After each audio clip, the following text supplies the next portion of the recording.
Mari kita siapkan hati kita.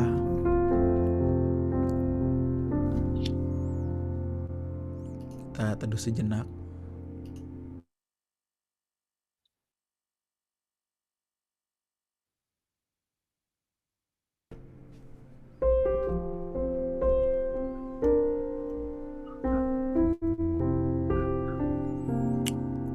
Ya Bapa, kami di sini untuk belajar Bapa,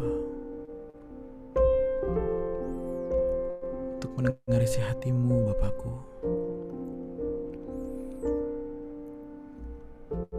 Thank you Bapa.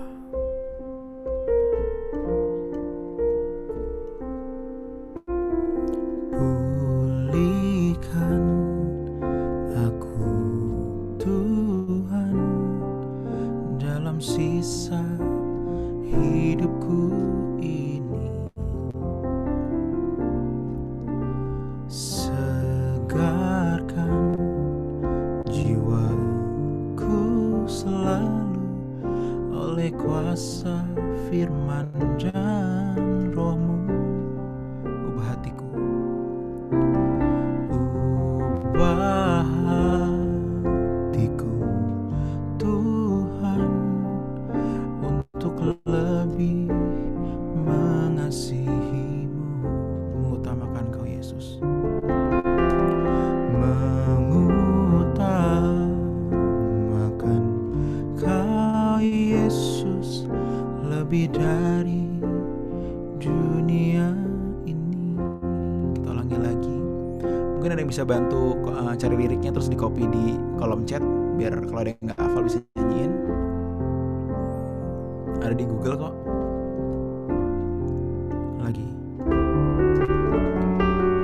Pulihkan aku Tuhan dalam sisa hidupku ini. Segarkan jiwaku selalu oleh kuasa firman dan roh-Mu. Ubah hatiku, ubah hatiku Tuhan, untuk lebih mengasihi-Mu, mengutamakan Kau Yesus lebih dari dunia ini. Katakan, yang kuingini, yang kuingini Engkau saja, tinggal dalam kehendak rencana-Mu. Katakan, pisahkan diriku, pisahkan diriku dari dunia ini. Semakin ku damba kerajaan-Mu, oh Tuhan Yesus, oh Tuhan Yesus, kerinduan hatiku. Mutiara tak ternilai harta milikku. Keindahan-Mu, dahan-Mu memudarkan dunia. Di mataku Engkau termulia. Lagi, oh Tuhan Yesus, oh Tuhan Yesus, kerinduan hatiku. Mutiara tak ternilai harta milikku. Keindahan-Mu memudarkan dunia. Di mataku Engkau katakan, yang kuingini Engkau saja, yang Engkau saja.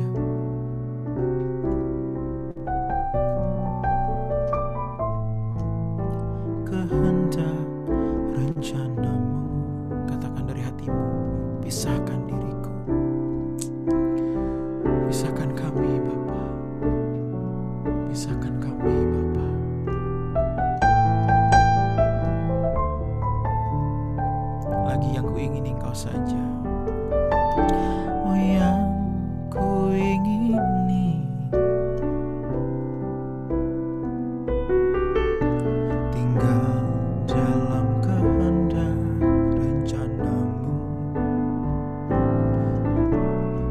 pisahkan diriku dari dunia ini, semakin ku jamba kerajaan.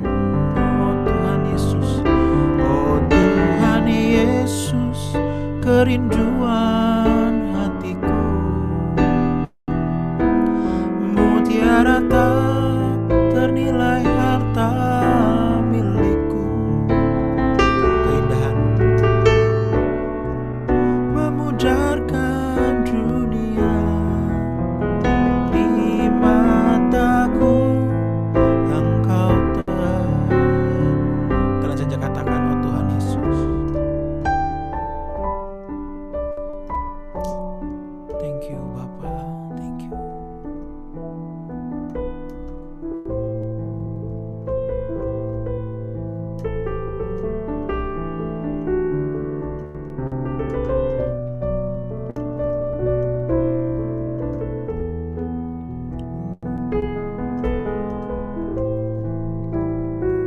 Sekali lagi, oh Tuhan Yesus, oh Tuhan Yesus, Kau kerinduan kami,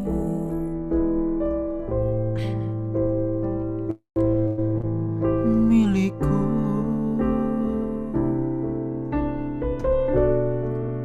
memudarkan dunia di mataku, Engkau termulia di mataku, di mataku, Engkau termulia.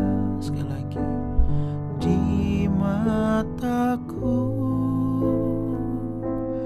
Engkau termulia.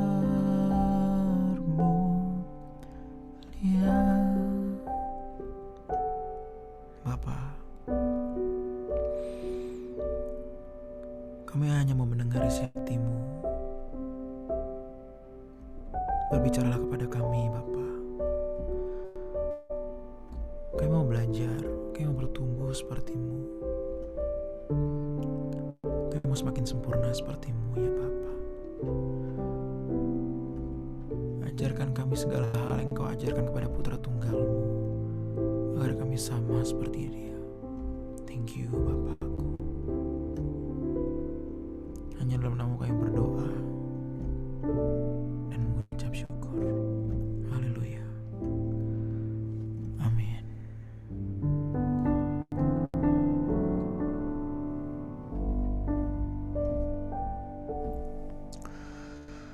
Oke teman-teman, selamat malam, dan gue mau ngucapin selamat tahun baru juga buat kalian semua.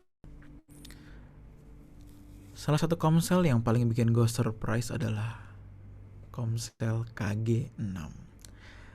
Kalian semua, gue inget banget komsel ini diawali dari waktu itu semua masih di KG2.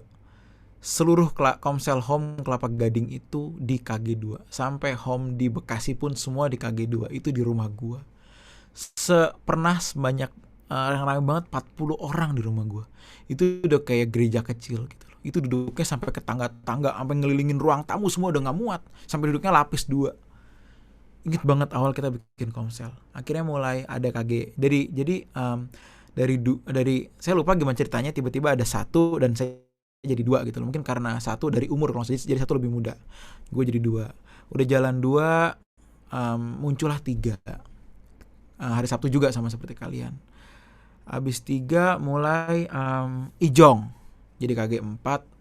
Kemudian KG5 itu siapa ya? Lupa sekarang KG5. Oh, 5 itu pecahan dari 1. Nah, itu terakhir kita semua pecah-pecah sebelum muncul KG6. Begitu nggak lama, terus jadi Bapak Andre di sini, dia dekat sama Uncle Dave. Gue manggilnya jangan Uncle Dave kali ya, gue manggilnya Kodev, kan pada manggil Kodev. Gue biasa manggilnya Dave. Sama Uncle Dave, ada juga Hansel. Satu lagi itu Andre, Uncle Dave, Hansel. Gue lupa Andre satu lagi, maaf gue lupa. Pokoknya ada satu lagi lah.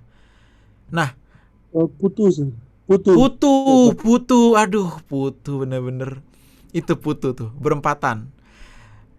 Gue bilang, Andre lu komsel di mana? Gue nggak ada tempat kok. Oke, lu pakai rumah gue. Tapi KG2 kan hari Rabu. Berarti lu hari Kamis ya? Oke. Setiap hari Kamis, jadi Andre ke rumah gue bareng Uncle Dev, Hansel, Putu. Berempatan. Karena mereka komsel, ini gue belum punya anak. Ini tahun kedua menikah atau tahun ketiga? Gue lupa. Tahun kedua kalau nggak salah. Atau tahun ketiga, lupa ya. Jadi setiap hari Kamis gue selalu keluar sama istri gue, keluar makan. Supaya apa? Supaya mereka bisa komsel di rumah. Tenang, gak ada gue. Karena kan gue kan ada lantai 2, kamar gue lantai 2. Cuman biar tenang, gue selalu makan keluar. Yang makan yang udah mau komsel mereka. Jadi kita keluar. Jadi rumah itu dimiliki Andre. Dia bisa masak, pakai peralatan dapur, piring, sendok, suka-suka sendiri, pakai sendiri. Berempatan sekian bulan. Waktu itu buat gue nggak jelas. Ini komsel kayaknya bakal tutup nih, gue pikir nih. Berempatan mulu, gue bilang, peluk-pelukan. Aduh, romantis banget nih. Berempatan mulu 4 cowok-cowok ini kan. Yang kejadian yang paling gue ingat adalah begini. Waktu gue pulang, entah mungkin jam 10 atau setengah 11 ya. Nggak tahu, Andre, gue agak lupa. Mereka berempat tidur dong. Bukan setelah komsel, langsung tidur. Lampu diredup di ruang tamu, AC nyala, tiduran berempatan. Wah, gue bilang nih enak bener nih. Berempatan. Pernah suatu ketika juga ternyata nginep. Gue gak tahu berapa kali mereka nginep. Pokoknya gue turun, masih ada aja. Masih ada yang tiduran, gue lupa. Gue bilang, wah nih bener-bener deh. Masih tidur. Jadi gue turun di lantai 2. Wih, masih ada nih mereka nih. Gue kira berdoa kan. Gak ada, tidur gitu loh. Jadi buat gue komsel KG6 ini, pimpinan Bapak Dokter Andre ini, buat gue tuh paling gak jelas. Karena memang berempatan doang gak jelas. Dan gue gak yakin bisa berkembang. Karena ini berempat bingung gue, ini mau ngapain. Berempat terus. Tapi oke, lu jalanin terus deh. Mulai dia pindah ke satu tempat lagi. Andre pindah ke rumahnya siapa, gue lupa Andre ya. Ada satu teman lagi, sorry gue lupa namanya, tapi mukanya gue ingat. Udah nambah 1 orang, 2 orang, cowok-cowok. Ada cewek dan datang, mentala keluar. Iya, gue bilang sarang penyamun. Cowok-cowok semua, cewek mana yang mau kan? Datang cabut. Gue bilang, wah ini miris nih. Ini kayak setahun kalau begini mulu sih, kayaknya nggak tahu deh gimana kabarnya gitu. Ternyata terus berjalan. Udah gue hilang kontak. Andre jalan terus. Gue minta datang, dia dilarang sama dia karena daerah kekuasaannya. Gue nggak boleh bawain sharing di sini gitu kan. Gak ada, bercanda deh. Nggak taunya tiba-tiba udah segini. Ini makanya salah satu komsel yang paling bikin gue amazed tuh di sini. Kenapa? Karena progresnya gue nggak ngikutin. Ya kan, gue kan jarang banget kesini. Bukan jarang banget ya, hampir nggak pernah. Jadi gue nggak tahu progres kalian. Tapi ternyata kalian sudah sebanyak ini. Dan Andre, dari lubuk hati gue yang terdalam, gue tuh bangga juga sih lo bisa membuat komsel KG6 seperti hari ini. Gue nggak nyangka Andre bisa. Karena dia buat gue dia kaku, ngobrol sama orang susah. Tapi ya ternyata dia dipimpin Tuhan juga untuk bisa mengajak kalian di sini ya. Ya bersyukurlah Tuhan taruh sosok seperti Andre di tengah-tengah kita kan gitu. Nah, begini teman-teman. Jadi hari ini gue akan membahas mengenai tentang Allah yang hidup. Part satunya adalah Allah yang mengajar. Jadi begini. Secara naluri manusia teman-teman, manusia itu hanya berkomunikasi kepada pribadi yang dapat memberikan timbal balik. Manusia hanya berkomunikasi dengan pribadi yang juga hidup, terutama manusia lainnya. Karena ya kan manusia makhluk sosial, ngobrol juga sama manusia. Makhluk hidupnya juga oke, ada hewan, ada tumbuhan. Tapi gue rasa jarang diajak ngobrol sama manusia. Pasti cuma dipelihara doang, tumbuhan ataupun hewan hanya dipelihara.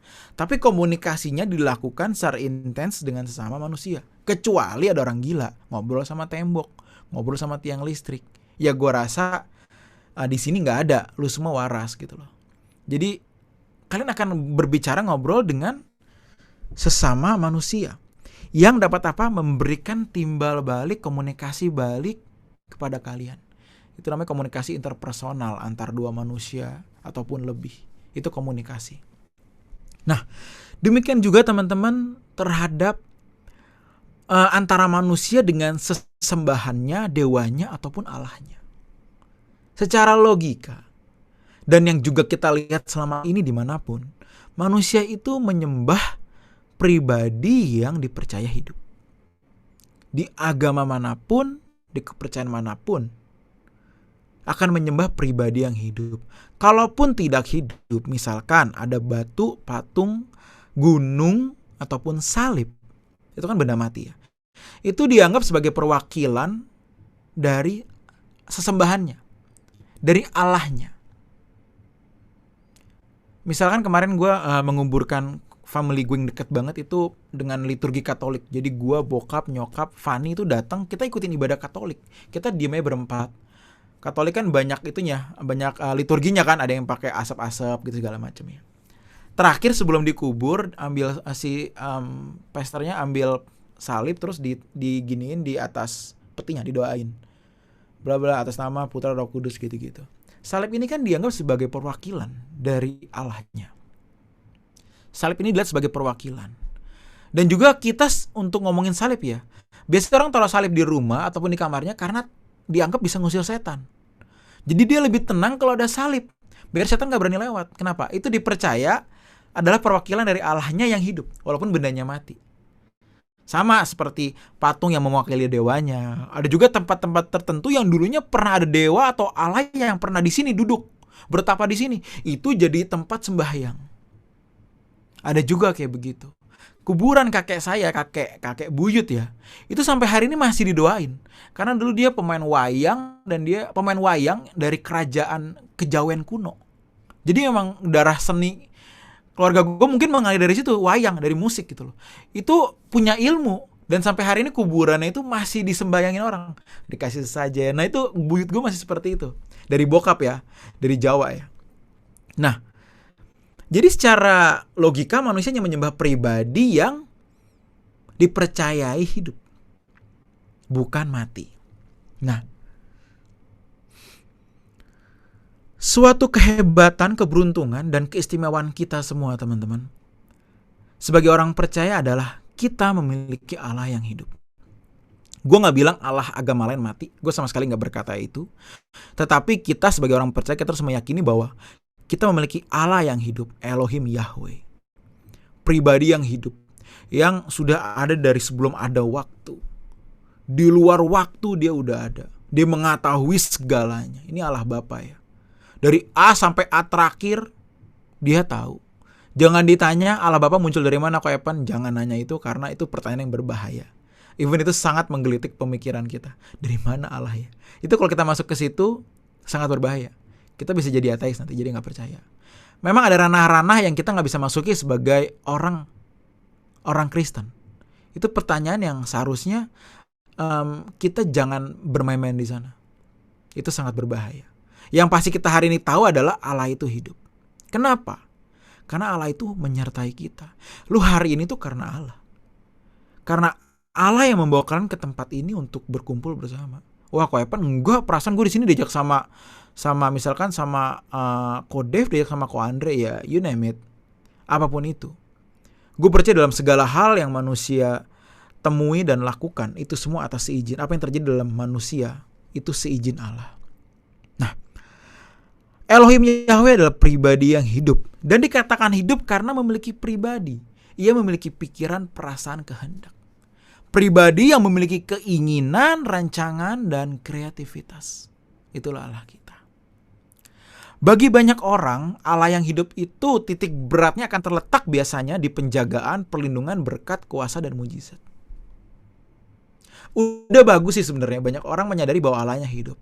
Tapi Allah hidup itu titik beratnya itu hanya mentok di penjagaan, perlindungan, berkat, kuasa, mujizat. Itu akan di sana, berkutat di sana. Kenapa? Karena dari kecil kita terlatih seperti itu.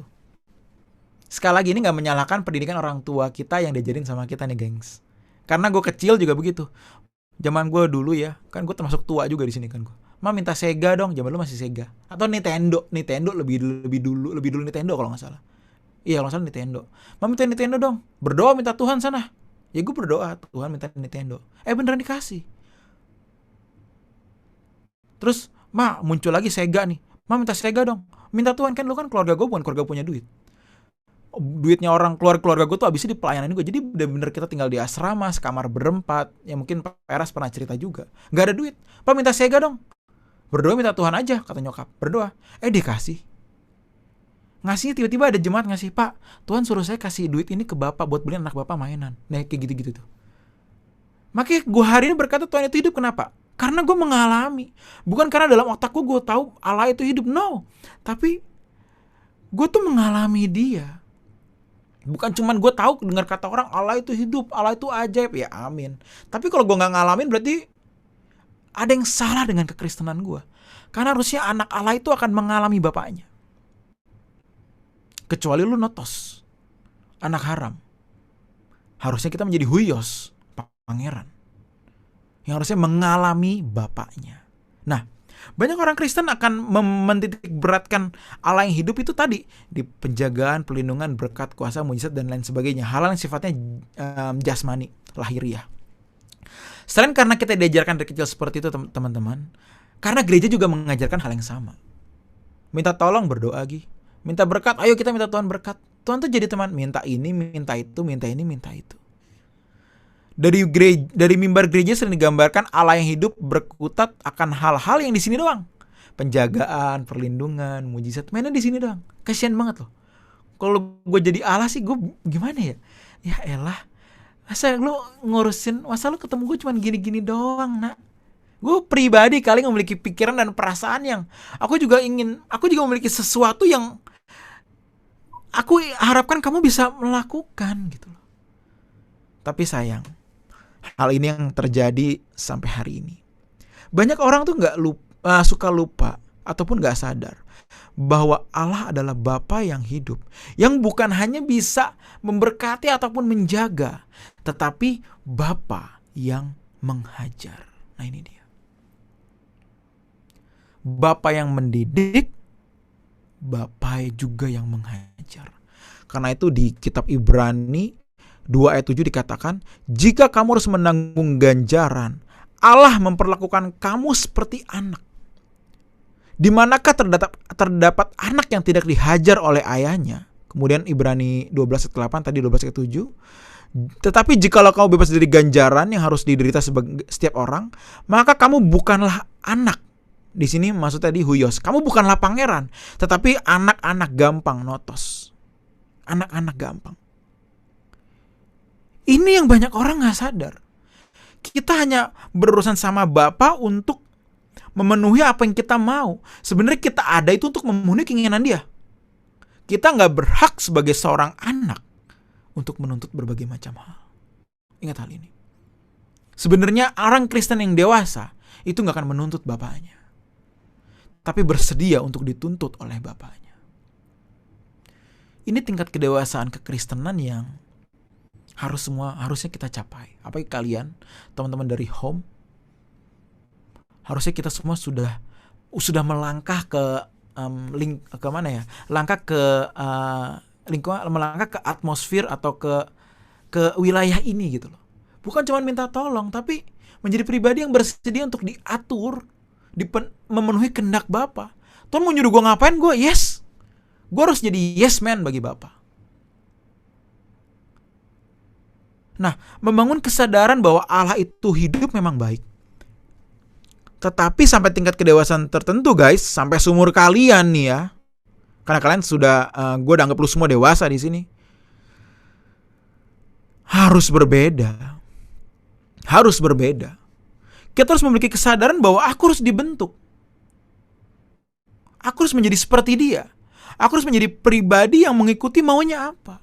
Kalau lu masih kecil, that's okay lah. Lu masih SMP, SD, Tuhan minta bla bla bla kayak waktu gue bocah. Ya udah Tuhan juga, ya oke lah. Kayak hari ini anak gue.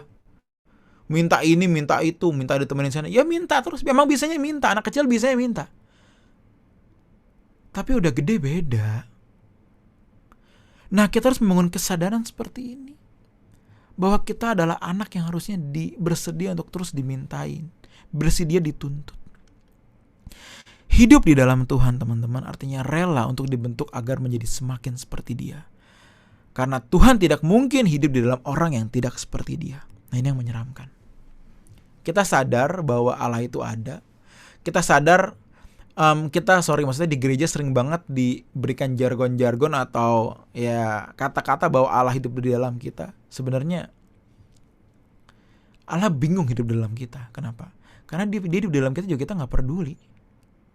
Kita gak mikirin kehendaknya apa. Kita mikirin berbagai macam hal yang menjadi menjadi kebiasaan atau menjadi yang dunia bentuk. Misalnya aku pengen ini, pengen itu, pengen ini, pengen itu. Bapa hidup di dalam kita, bingung lah. Aku hidup di dalam kamu itu untuk bersama-sama berjuang, nak. Agar kamu menjadi seperti putra tunggalku, Yesus. Bukan aku tinggal di dalam kamu untuk menjaga. Aduh, itu gampang. Aku di dalam kamu bukan untuk memberikan berkat ekonomi yang baik, pasangan yang baik, keluarga yang baik. No. Setan bisa kasih itu. Tapi setan gak bisa memberi kedewasaan. Setan bisa memberikan berkat segala macam. Tapi setan gak bisa memberikan kedewasaan. Bagi gue secara pribadi guys ya, kalau mungkin gue boleh cerita. Penyertaan Tuhan yang hebat bagi gue secara pribadi adalah pendidikannya. Adalah didikannya yang hebat. Itu adalah bagi gue penyertaan Tuhan yang sangat amat spesial dibanding yang lain. Berkatnya spesial gak? Yes. Perlindungannya spesial gak? Yes. Tapi ingat, berkat yang diberikan pun mati gak kita bawa. Penjagaan yang diberikan pun ketika kita mati itu pun gak ada. Udah selesai. Gak ada yang abadi kecuali apa? Pendewasaan. Hanya pendewasaan yang dapat kita bawa, yang sifatnya kekal. Hanya perubahan hidup menjadi seperti Kristus yang sifatnya itu kekal.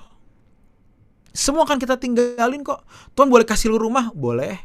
Ini kayak gue memiliki rumah yang baik dan gue rasa ini udah lebih dari cukup buat gue. Gue gak minta apapun lebih lagi daripada apa yang gue miliki di sini.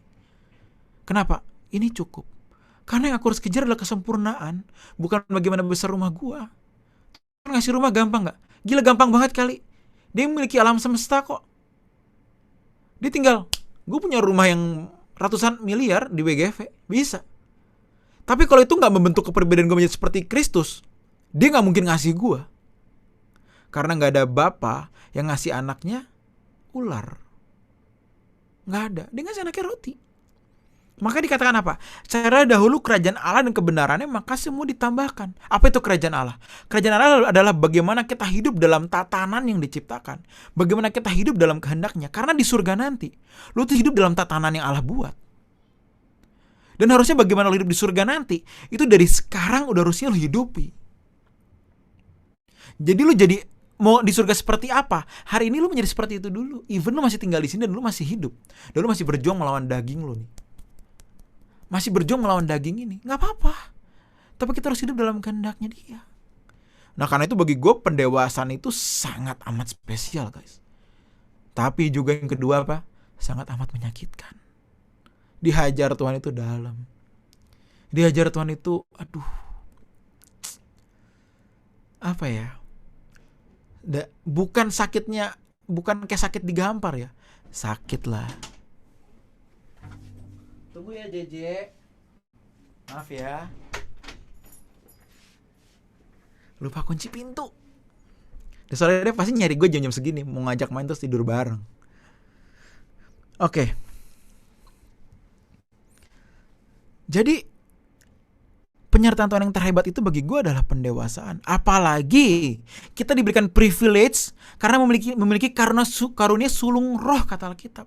Kita tuh disetting menjadi keluarga kerajaan Allah guys. Menjadi huyos yang memerintah bersama dengan dia. Lo hari ini gak bisa main-main. Lo hari ini udah gak bisa hidup untuk diri lo sendiri. Stop. Mau sampai kapan begitu? Perlakukan Allah sebagai raja yang memiliki kehendak yang harus lo hidupi. Jangan perlakukan dia sebagai alat untuk menjaga dan memberkati doang. Berarti lu ketemu Allah yang berbeda dari Allah yang gue temui. Konsep Allah kita tuh jadi berbeda kalau begini. Kalau begini caranya. Goal akhir kita adalah dipermuliakan dengan Bapa. Untuk itu, tidak ada yang dapat membuat kita mencapai goal itu selain dari Bapa sendiri. Gue mempersiapkan hal ini teman-teman ya. Gue jadi berpikir begini. Memang ya, ini coba kalian renungkan juga ya. Dari A sampai A, itu semua it's all about Bapa. Father. Nih ya. Manusia berawal dari siapa? Allah. Dari Allah yang memprakarsai. Ngobrol sama Tuhan Yesus dan Roh Kudus, maybe, atau berdoa dong Allah dan Tuhan Yesus. Karena dikatakan, mari baiklah kita menciptakan, dikatakan kita. Oke, manusia ada karena Bapa. Kemudian akhirnya jatuh dalam dosa dong. Iya kan? Siapa yang mengirimkan Putra Tunggal? Bapa lagi.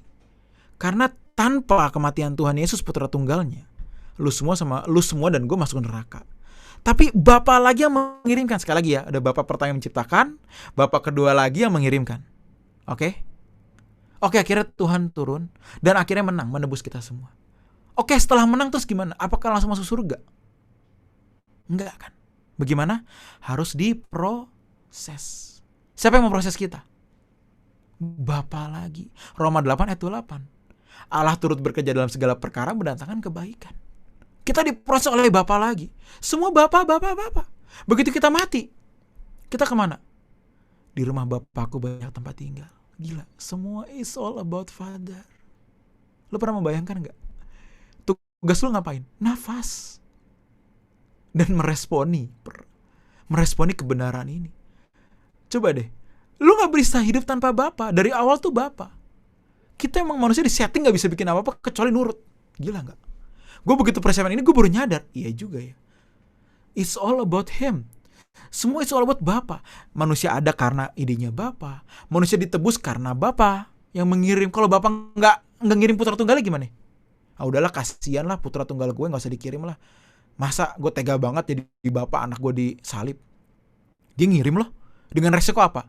Dengan resiko dia bisa kehilangan Putra Tunggalnya selamanya. Kalau Putra Tunggalnya gagal.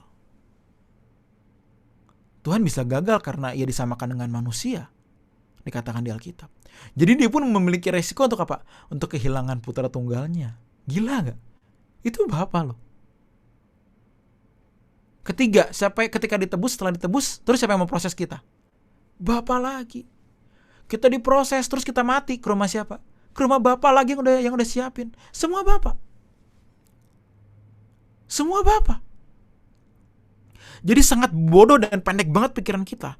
Kalau hanya berbicara mengenai Allah, yaitu berbicara hanya seputar perlindungan dan lain sebagainya. Karena He's bigger than that. He's more than that. Apa? Segala hal is all about Him.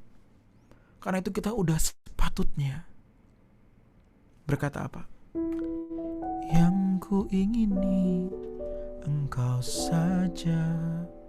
Emang Dia doang tinggal dalam rencanamu. Itu doang memang. Pisahkan diriku dari dunia ini, semakin ku damba kerajaanmu. Kalau kita gak memisahkan diri dari dunia, kita gak mungkin diproses.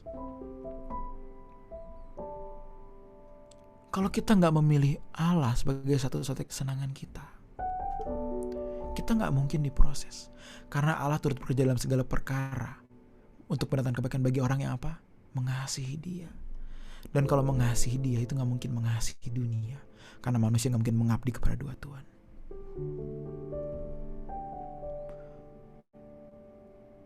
Dari A sampai A hidup manusia itu Allah.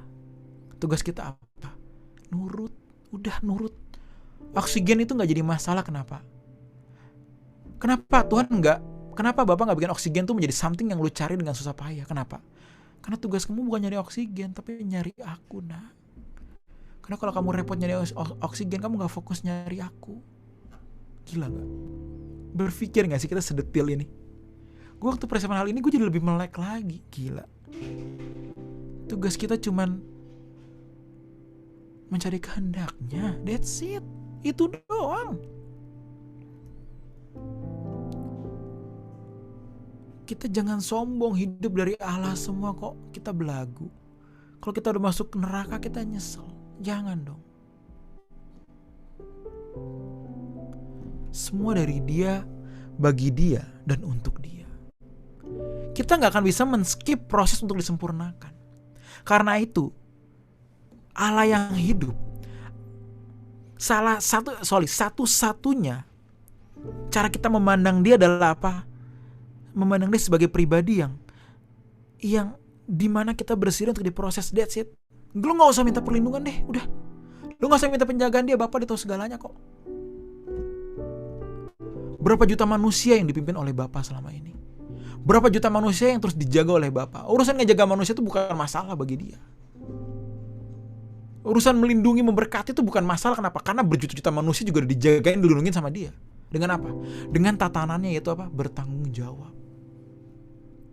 Itu ada tatanan yang harusnya semua kita bisa hidupin. Bahkan bukan buat lu doang, buat semua manusia di dunia ini, agama apapun dia. Tapi yang kita gak bisa skip dan kita harus fokuskan adalah apa? Penyempurnaan. Penyempurnaan yang harusnya wilayah yang kita masukin. Tanpa respon kita untuk mau disempurnakan, penebusan Tuhan atas kalian itu useless.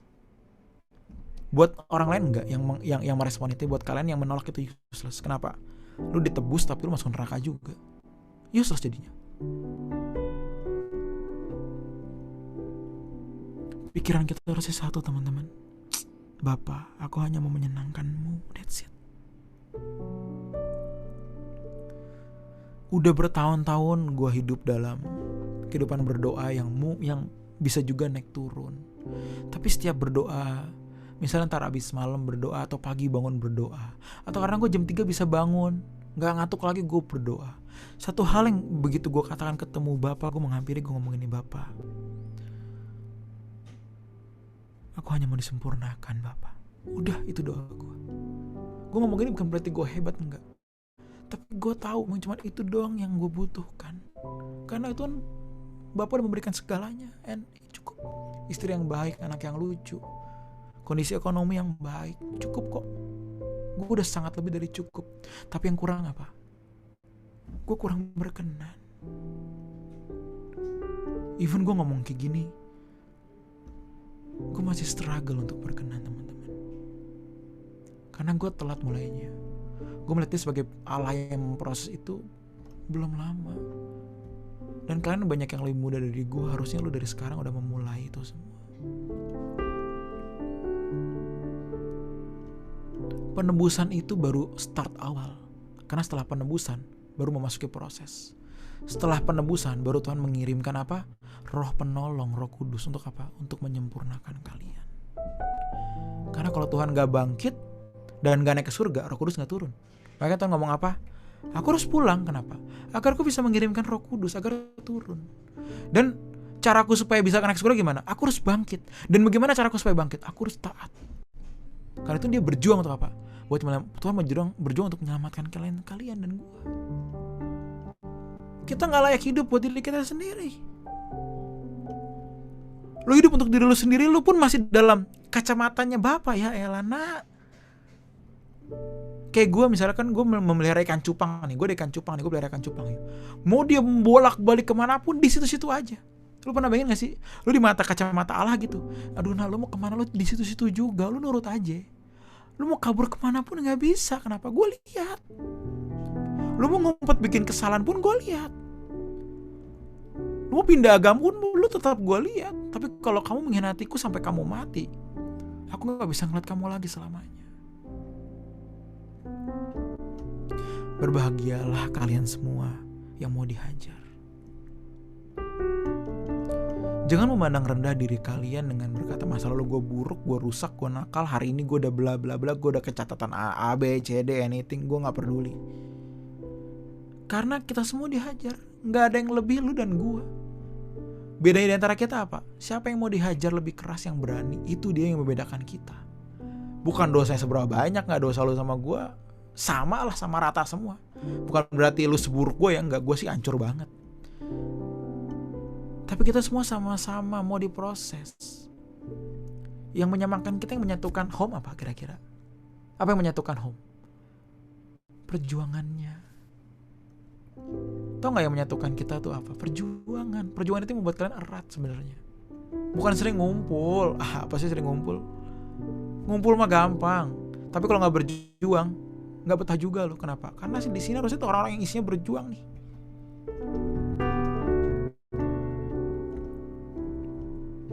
Jadi dibentuk ya teman-teman. Jangan punya keinginan. Buang semua keinginan lo. Tau gak bahasa ekstrim gue apa? Lo gak berhak happy. Gue gak tau gue ngomong gini mungkin ada yang gak seneng, tapi ya kalau gak seneng ya terserah sih. Gak seneng gak apa-apa, gue juga gak mau debat atau gimana segala, terserah. Lo hanya berhak happy kalau kesenangan lo itu Tuhan yang Bapa yang kasih. Suami yang baik, istri yang baik Bapak kasih, lo berhak happy. Tapi kalau Bapak gak kasih, lo jangan coba-coba happy sama hal itu, karena itu mendukakan dia. Gue punya duit banyak nih, pakai beli ini itu. Kalau Bapak gak suruh, lo jangan lakukan. Kenapa?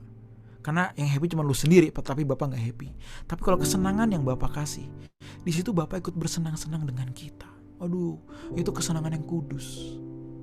Kesenangan yang dijalani oleh kita dan lembaga Allah. Itu indah banget. Jadi one day kalian ketemu jodoh, pastikan jodoh itu juga membuat Bapak happy, bukan cuma bikin lu ataupun keluarga lu happy. Selama ini kan kita punya jodoh yang juga keluarga kita juga harus happy. Ya itu udah bagus banget, itu harus. Tapi kalau Bapak gak happy, sorry ya, lu salah. Tapi dia baik, yes, tapi bukan itu yang Bapak tentukan untuk kamu, nah. Wah,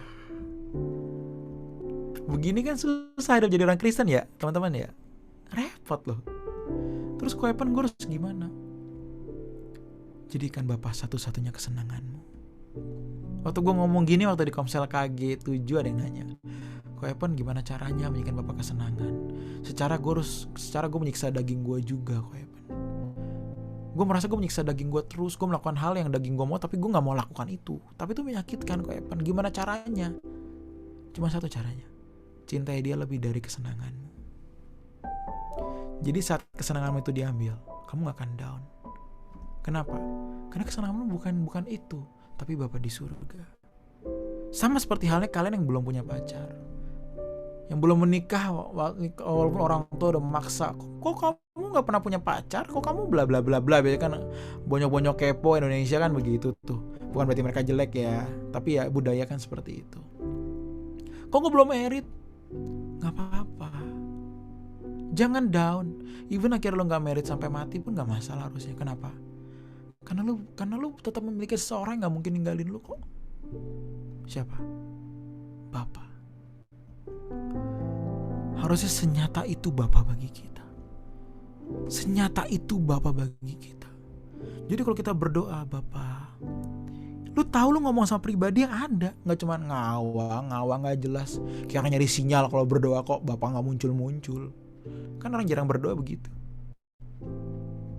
Kenapa? Bagi dia Bapak nggak hidup, dan masih banyak kesenangan lain yang dia lakukan, dan berharap setengah jam malam-malam sebelum tidur itu Bapak hadir. Jangan ngimpi, bos.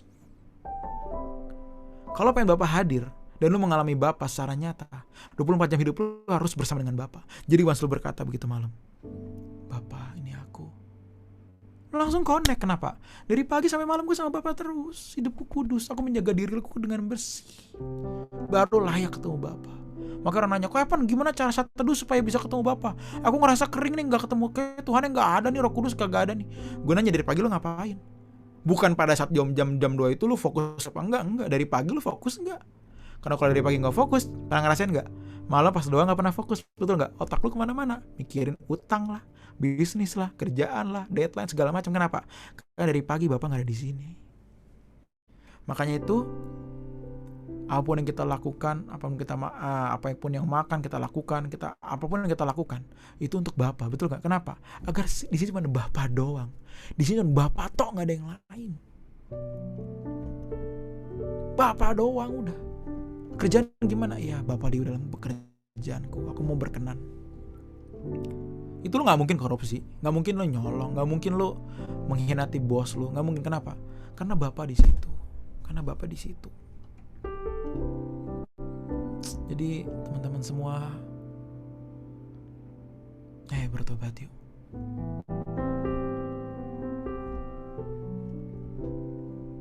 Ini komsel pertama bukan sih guys, di awal tahun? Atau udah kedua? Enggak ya, bukan ya. Oh, udah ketiga ya? Dari Desember gak ada libur kok. Emang hambanya sungguh amat dahsyat. Yes ini bener-bener nih. Gak apa-apa. Tahu nggak Lo semua tuh terpilih loh.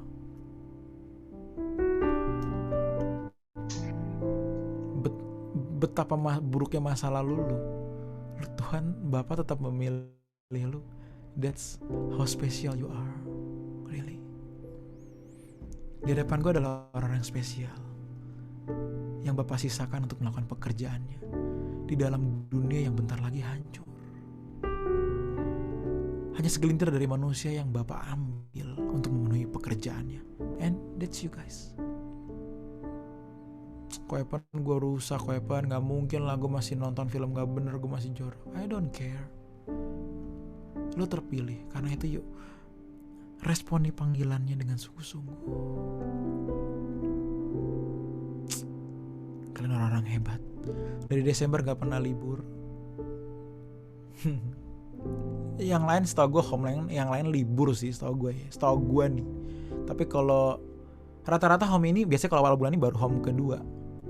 Iya paling gak kedua ataupun pertama. Tapi lu udah ketiga sih. Ya, gue merasa terhormat berbicara sama kalian. Really, gue ngomong ini gak lebay. Sumpah banget gue gak lebay. Pakai kata sumpah nih gue. Ayo cari Tuhan lebih gila ya teman-teman yuk. Ini banyak teman-teman yang mukanya mungkin kurang familiar karena gue jarang ketemu. Sebagian setengah sih familiar ya. Guys, ayo kita ke surga sama-sama yuk. Ke surga sama-sama yuk. Ayo kita satu perjuangan sama-sama yuk. Lo bisa, karena lo dipilih Tuhan buat mendengar hal ini karena tuh lo dilihat mampu. Sekali lagi buang masa lalu yang aneh-aneh, lo kubur semua. Yuk sekarang lo tatap masa depan yang baru yuk. Ayo sama-sama yuk. Di sini ada Ko Andre, Ko Dev, ada gue juga yang mau selalu bersama-sama kalian. Kita gak sempurna sih. Ko Andre pernah salah, Uncle Dev pernah salah, apalagi gue bisa lebih banyak daripada yang lain. Tapi yuk dari kedalaman hati kita berkata satu hal, Bapa, aku hanya hidup untuk kesenangan-Mu. Yuk kita berdoa ya teman-teman yuk. Yang ku ingini Engkau saja. Kalau kalian mematikan kamera gak masalah. Tinggal dalam kehendak rencana-Mu. Gunakan waktu ini ketemu Tuhan. Pisahkan diriku dari dunia ini. Semakin ku damba kerajaan-Mu. Sekali lagi, yang ku ingini. Kalau kalian pengen punya waktu private, matiin kamera gak masalah. Karena Tuhan bersama dengan kalian di sana. Tuhan di sampingmu dan berkata, nak, ini isi hatiku untukmu, nak. Ini yang ku rindukan untuk kamu dengar, nak. Aku sayang sama kamu. Dan aku tahu kamu pun sayang sama aku, nak. Kerajaan-Mu, oh Tuhan Yesus, kerinduan hatiku. Mutiara tak ternilai harta milikku.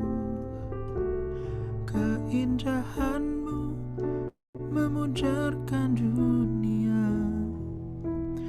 Di mataku Engkau termulia.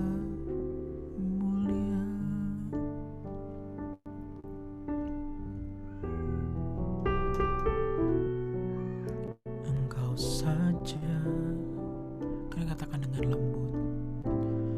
Dalam kehendak.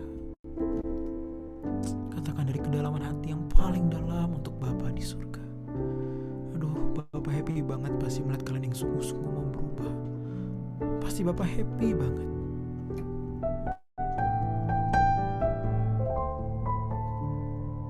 Oh Tuhan Yesus, thank you Bapakku. Thank you Bapa.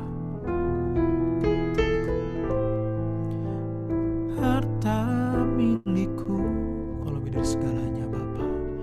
Keindahan-Mu memudarkan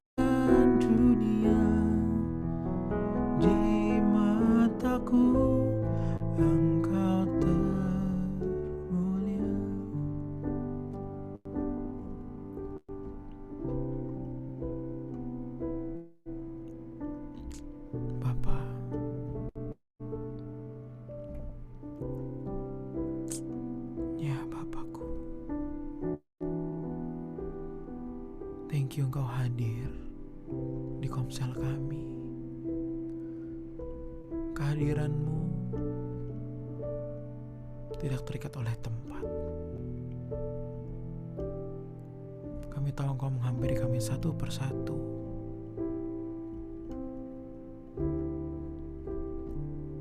Thank you Bapakku. Thank you Bapakku. Terima kasih untuk isi hati-Mu yang sungguh indah. Bahkan bagi hamba sendiri itu pun sungguh indah. Proses kami Bapa, ajar kami bahwa kami menjadi seperti putra tunggal-Mu, Tuhan kami Yesus Kristus.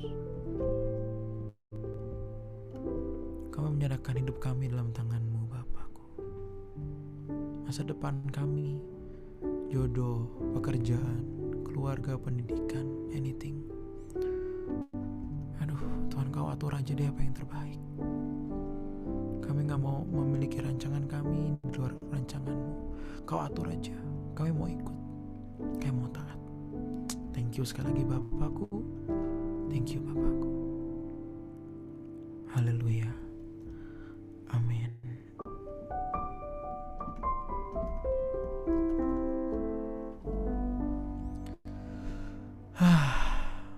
Katanya ada tanya jawab, tapi I don't know kalau kondisi seperti ini apakah ada yang nanya. Biasanya kalau gue bawain sharing ya Andre, dari zaman KG2 gue bertahun-tahun bisa bawain sharing terus sendirian. Itu bisa jadi gak ada yang nanya. Ya gak sih Andre? Di rumah gue jarang deh yang nanya. Gak tahu kalau gue bawain gak nanya. Tapi di sini sudah menyentuh sanubari ya Bapak ya kembali. Iya. Aduh, udah lama gak denger nih.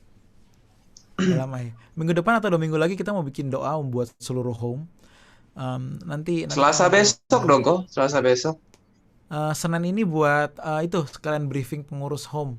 Oh gitu ya. Iya. Ntar 2 minggu lagi atau seminggu lagi gue bakal, memang gue rencana mau bikin kok buat seluruh home. Kita doa bareng jam 9 gitu. Jadi malam sekalian. Iya. Gitu. Oh iya. Iya. Apa nih? Gue mesti ngomong apa ya? Kagak tahu, gue sering kan gue tugas gue udah selesai Bapak. Udah serahin sama lo ya langsung. Oke deh. Makasih Ko Epen. Yang pasti ini bukan pertama dan terakhir. Pinter ngomong aja lu sampean. Pasti akan diundang lagi. Aduh, senang banget. Akhirnya gue diundang, gue happy banget. Kalau gue ya bulan. Aduh. Every month. Sekali lah sebulan. Thank you semua. Ada yang mau ngomong sesuatu atau gimana? Ayo, anything guys. Hati semua hari ini. Pecah hati. Tuh, ada yang ngomong. Ayo. Weapon itu kan kalau yang aku tahu, aku nggak kenal personal sih sama Weapon. Tapi aku tahu kalau misalnya Weapon tuh sibuk banget kan. Gitu banyak yang dikerjain gitu.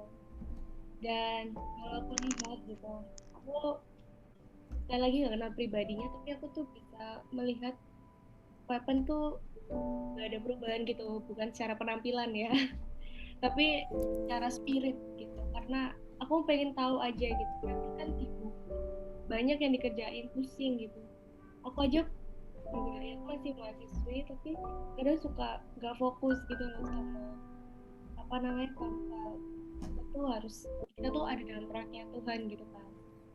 Gimana sih Ko Epen tuh bisa tetap fokus? Terus aku lihat perubahannya Ko Epen gitu loh, juga nyata dari setiap sharingnya Ko Epen.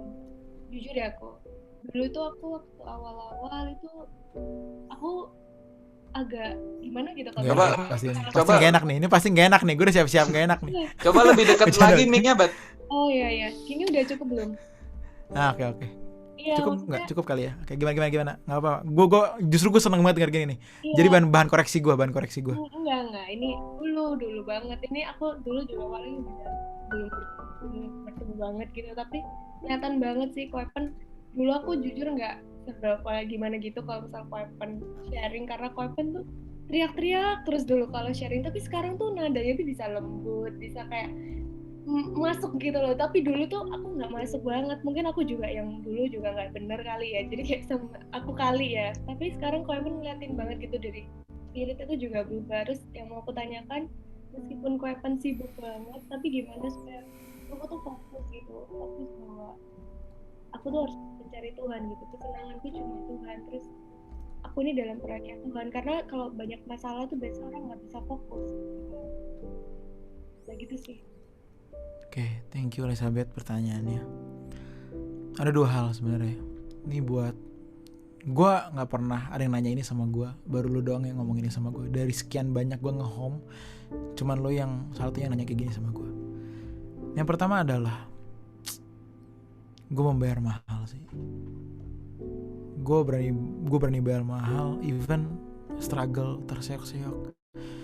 Tapi gue berani bayar mahal untuk mengangkat semua kesenangan dan target cita-cita gue runtuhin semua dan gue ganti dengan Bapa. Jadi gue gak mikirin masa depan gue. Orang bisa berpikir ceroboh dong, kan orang masih punya perencanaan, yes. Tapi kalau dalam Bapa berbeda. Rencana Bapa yang harusnya gue hidupin, bukan rencana gue yang gue hidupin, dan Bapa gue minta tolong di situ. Nah gue bayar harganya di sini. Dan dampaknya adalah apa? Gue gak bisa mendapatkan apa yang dunia berikan. Seperti orang teman-teman gue bisa miliki gitu loh. Itu yang biasanya gue dulu gue enak ya kalau punya gaji sekian, gue gaji sekian. Ya gue udah cukup sih, tapi kalau lebih banyak lagi enak ya. Kayak mobil bagus nih kalau punya anak pakai Alphard ya, kayak enak ya. Soalnya punya baby bakal punya baby 2. Itu gue runtuhin semua. Nggak boleh. Apa yang gue miliki sekarang itu yang terbaik. Jadi gue bayar harga di situ. Ditambah gue tadi lupa ngomongin satu hal sama teman. Gue lupa banget. 30 menit kekituan setiap hari. Wah itu harus. Dan ngebayar itu untuk duduk 30 menit untuk satu duit itu gak gampang. Serius. Gue ngomong ini bukan gue gak gampang loh kayak gue dong. Enggak. Tapi gue pun struggle sampai sekarang kok. Karena semangat untuk berdoa itu gak selalu ada. Lu ngerasain gak sih? Hari pertama semangat, besoknya belum tentu. Tapi saat gak semangat itu lu masih memaksakan diri lu samperin Tuhan. Nah gitu Elizabeth. Jadi pertama gue bayar harganya seperti itu. Kenapa? Alasan gue bayar harga? Karena kalau enggak,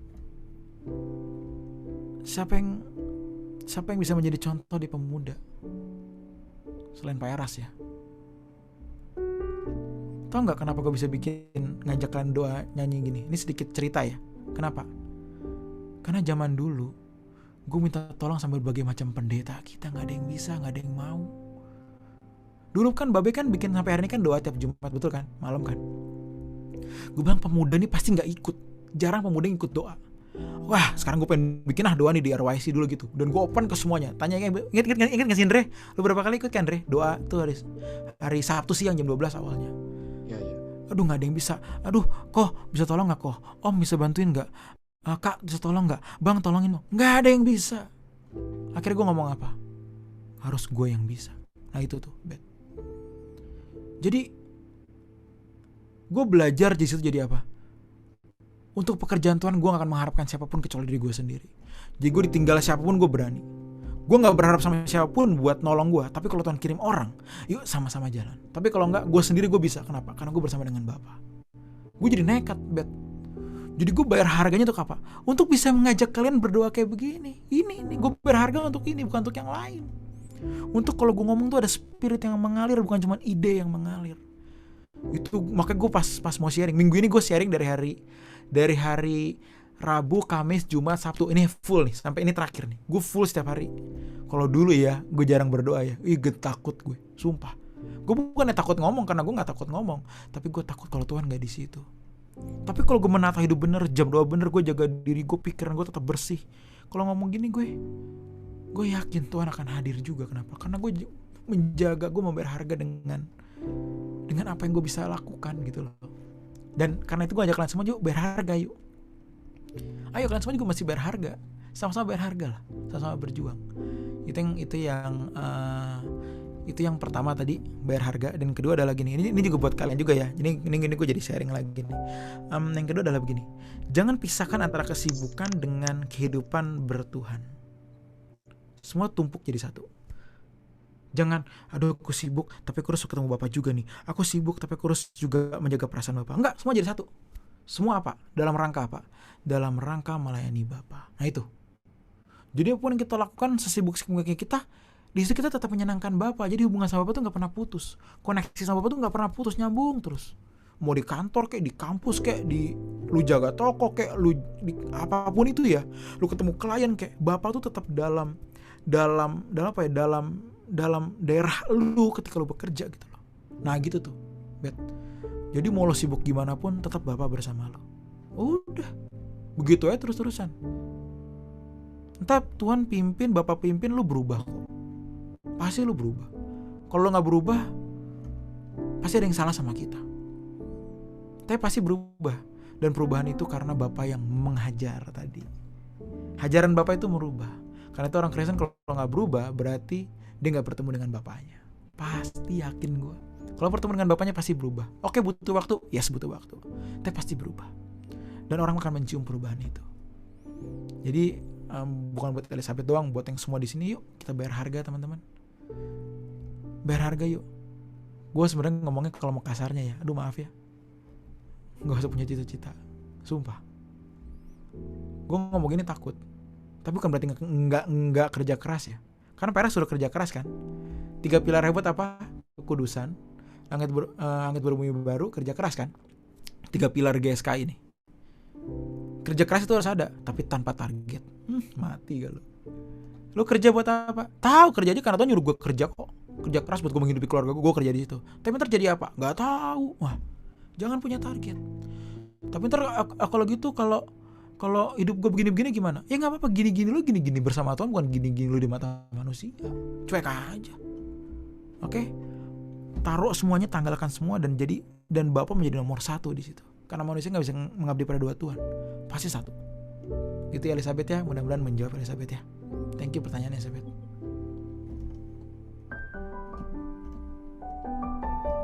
Ya guys, siapa lagi yang mau nanya? Ini bisa 6 bulan sekali doang nih.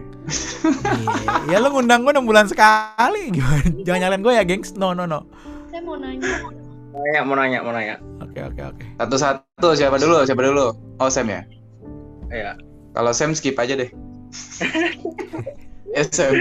Sam gimana Sam? Iya kan, berarti Koepen kan sempat melakukan maksudnya pergaulan yang kayak apa ya? Maksudnya kurang berkenan di mata Bapak. Itu Koepen tuh maksudnya gimana untuk itu dan untuk maksudnya seumpama nih kayak di satu kelompok gitu kan, mereka nggak ada sama Tuhan kan, maksudnya supaya kita bisa berkenan di depan Bapak itu gimana kayak gitu loh, maksudnya ya itu biar Bapak tidak sakit hati gitu. Misalnya kita juga bisa tetap 24 jam sama Bapak gitu, gimana tuh? Jangan takut ditolak manusia, jangan takut dipandang aneh, jangan takut dijauhin. Itu modal pertama Sam. Jadi kita bisa bergaul kemanapun, tapi dengan menjaga kekudusan. Lu belum tuh cocok sama semua orang. Tapi motivasi lo semangat lo yang pertama dalam hati lo, spirit lo adalah apa? Gue gak takut kalau lo semua buang gue. Kenapa? Karena gue punya Bapa. Jadi gue akan hadir di tengah-tengah lo dengan orang yang memiliki Bapa, bukan orang yang fatherless. Tapi gue punya Bapa. Nah lo akan berbeda Sam. Dan begitu lo mulai berbeda, lo mulai berubah, lihat teman lo akan mulai tertatar nih. Siapa yang bisa ikut lu, biasanya enggak. Siapa yang ngomongin lu, ngejauhin lu, siapa yang malah deket sama lu, pengen penasaran kenapa lu bisa berubah. Nah itu bakal distraksi alam Sam. Gitu. Bukan berarti lu harus menjauhi teman-teman lu ya. Kalau teman yang gak beres emang lu jauhin sih sebenarnya sih. Tapi lu tetap memiliki integritas. Kalau gue tuh anak Allah. Kalau teman-teman misalnya kan susahnya adalah ketika kita bisnis, kita kerja, kita ketemu klien-klien yang harus kita temuin. Betul gak sih? Ketemu klien apalagi marketing kan kita mesti jalan ke orang-orang kan ya. Kalau semangatnya beda susah. Ketemu klien yang ya dari luar kota, gue malam ini nginep di mana, ada ceweknya nggak? Wah susah ngadepin begitu loh. Gue ngomong ini kenapa? Ya gue pernah ketemu orang begitu. Gue ngurusin lele, lu kira orangnya baik-baik semua apa? Ada aja minta cewek lah apalah. Gimana ngadepinnya? Oh sorry pak nggak ada. Oh kok nggak ada sih, ntar gini bodoh. Jadi nyolot. Biarin aja. Tapi ntar lu kapan kehilangan, nggak peduli. Yang penting gue nggak kehilangan bapak gue kok. Bapak gue bisa gantiin orang itu dengan berbagai macam manusia yang baik. Nggak harus dia. Oh gue mau nekat Sam. Jadi masih nekat dulu Sam. Jangan takut Sam. Tapi kalaupun harus lu dealing dengan mereka, dealinglah sebagai anak Allah. Jadi kepribadian Allah itu harus lu kenakan. Kemanapun lu akan menjadi seperti Allah. Kudusnya, sucinya, wah terus sama seperti Allah, Sam. Wah kalau udah begitu, Sam, lu kagak takut ditinggalin siapapun, Sam. Mau lu gak ditinggalin semua orang juga lu kagak peduli. Kenapa? Gue punya Allah yang selamanya bareng-bareng gue kok. Lu tinggalin gue, lu mati, gue mati juga, kita sendiri-sendiri. Tapi kalau Allah, gue mati gue bareng dia, gue pulang ke rumah dia. That's it, selesai hidup kita di situ aja. Gitu, Sam ya.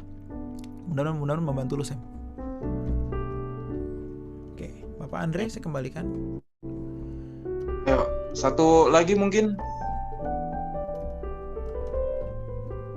sebelum kita tutup. Shalom. Halo Rani. Shalom. Halo Ito. Shalom kok, Steven. Bersyukur banget bisa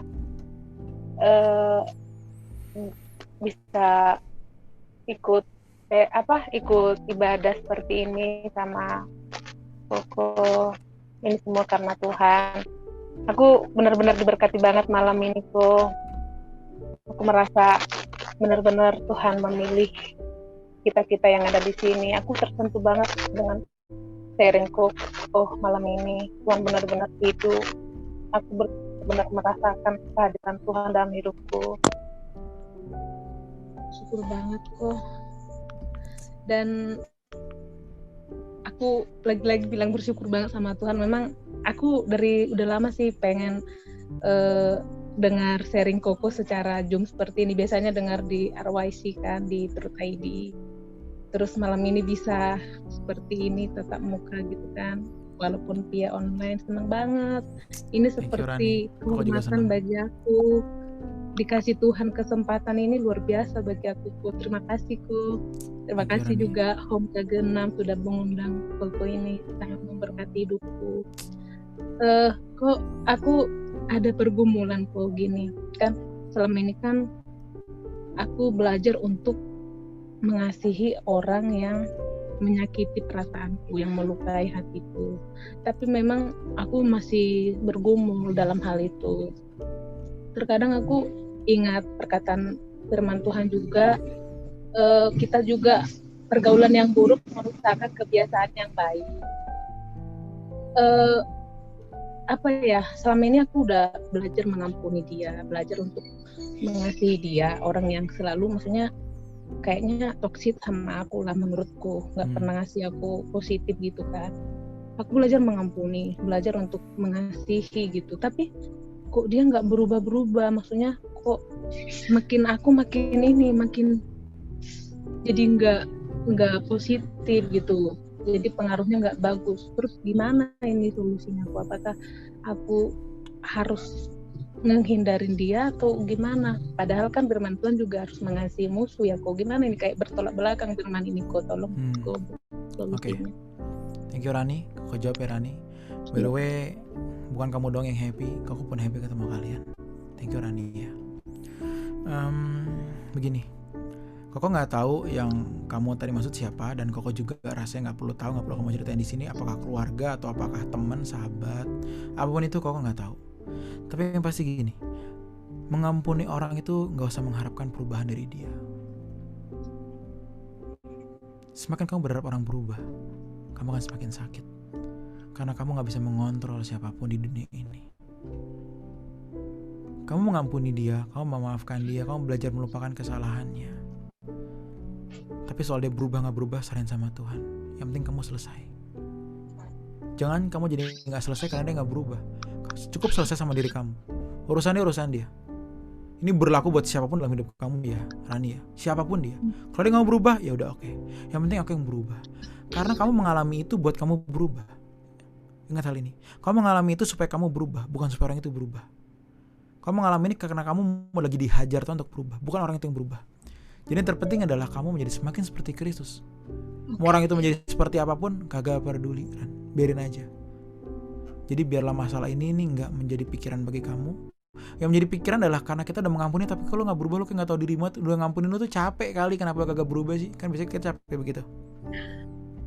Tapi gak masalah, hak dia untuk berubah gak berubah. Bukan hak kamu untuk mengatur orang lain. Yang penting kamu berubah. Itu yang terutama Rani.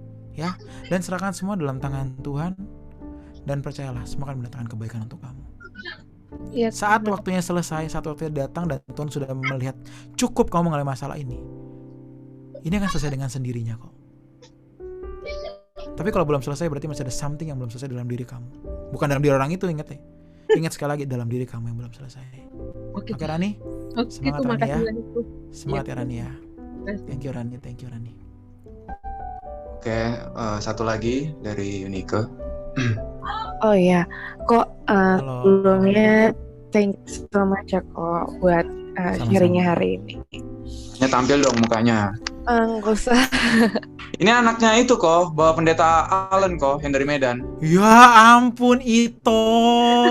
Aduh. Yunike sama satu lagi mana? Karen ada nggak? Aduh, ini gue Karena masih ada nyanyi nggak mar olop-olop. Gue masih nyanyi mar olop-olop. Tuhan Diki. Nah ini kok, anaknya Pak Pendeta Allen.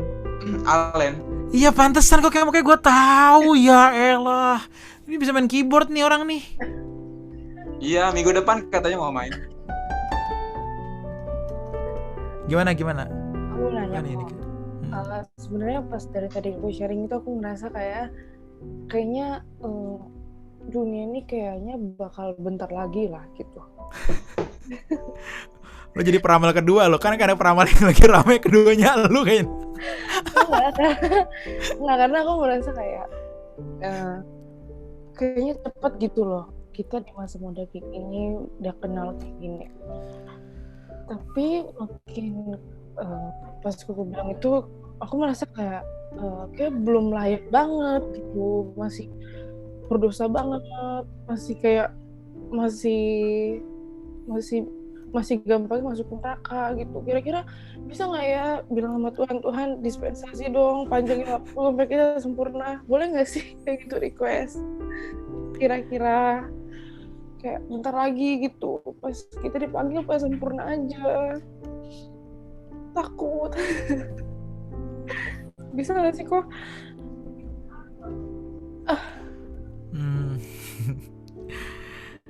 Kamu apa sih? Yunike atau Ike atau apa nih?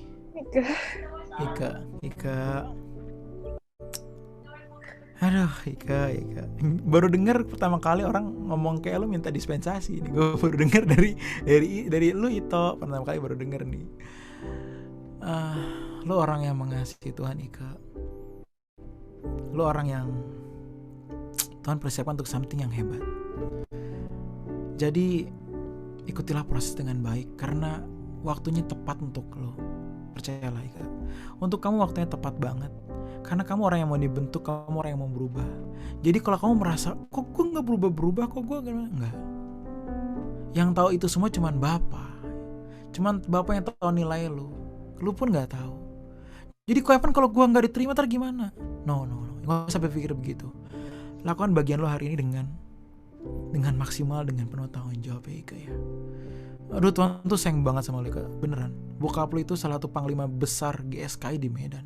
Ini buat teman-teman semua ya. Pak Allen itu salah satu panglima besar banget GSKI di Medan. Itu bokapnya Ika. Gue surprise banget. Ternyata Ika di sini. Jadi Ika, lo dilahirkan di keluarga Pak Allen untuk something yang besar dan lo pun memiliki hati yang mau berubah mencintai Tuhan. So waktunya gak bakal telat untuk lo, percaya sama gue. Selama lo seperti ini, tetap jaga kondisi lo stabil seperti ini, tetap seperti ini, ingat tetap seperti ini, dan gak bakal ada yang telat buat lo. Kalaupun lo mati, Tuhan akan ngomong sama lo, Kak.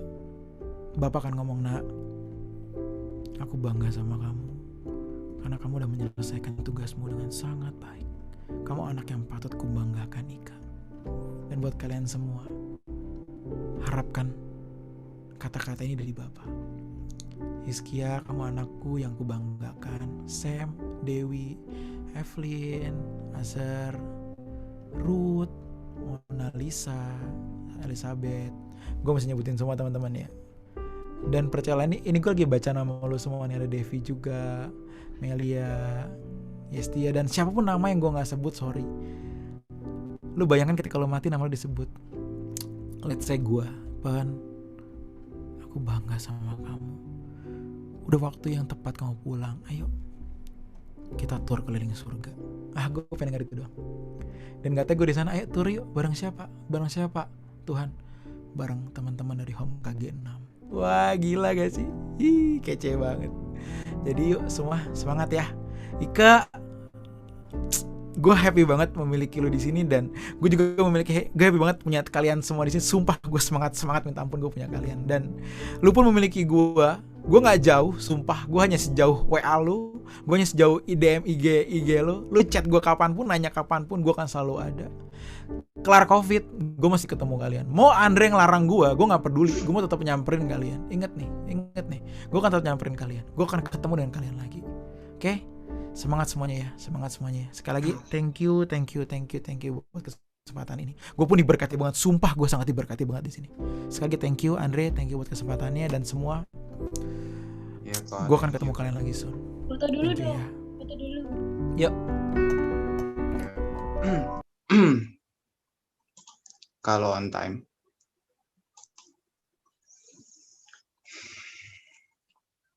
Gue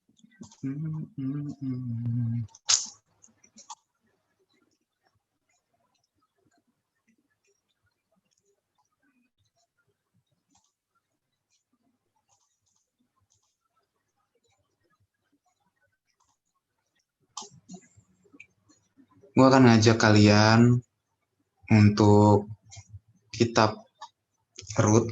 Kita pergi ke kitab Rut dalam perjanjian lama. Kitab Rut.